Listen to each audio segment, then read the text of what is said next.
The prepositions at, in, and on are used to indicate different periods of time. At is used for specific times, such as 10 a.m., 2 p.m., and 5 p.m. It can also be used for specific days of the week, such as on Monday, Tuesday, and Wednesday. In is used for longer periods of time, such as months, years, and centuries. It can also be used for seasons, such as in the spring, in the summer, in the fall, and in the winter. On is used for days of the week in specific dates. For example, we say, on Monday, or, on December 25th. Here are some more examples of how to use these prepositions of time. I'll meet you at 10 a.m. I'm going to the movies on Saturday. We'll be in Paris in June. The 20th century was a time of great change. I'm always cold in the winter. I hope this helps. Here are some exercises for you to practice using the prepositions of time at, in, and on. Exercise 1.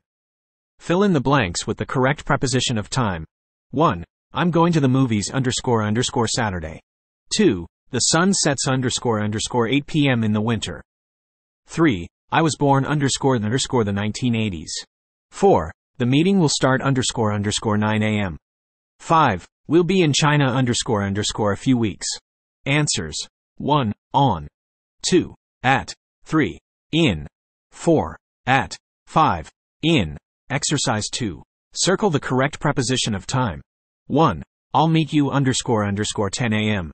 At, in, on. 2. I have a doctor's appointment __ Monday, on, at, in. 3. The store is open from 9 a.m. to 5 p.m. __ weekdays, on, at, in. 4.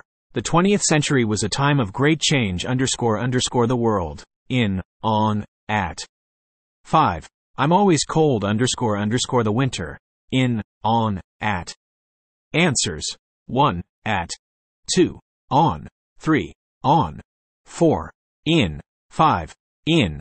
Exercise 3. Write a sentence using each of the following prepositions of time, at, in, and on. Answers.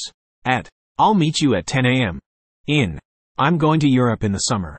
On. My birthday is on February 25th. I hope these exercises help you practice using the prepositions of time at, in, and on. Write a sentence using each of the following time expressions, at the moment. In a few minutes. This afternoon. Tomorrow morning. Next week. Last year.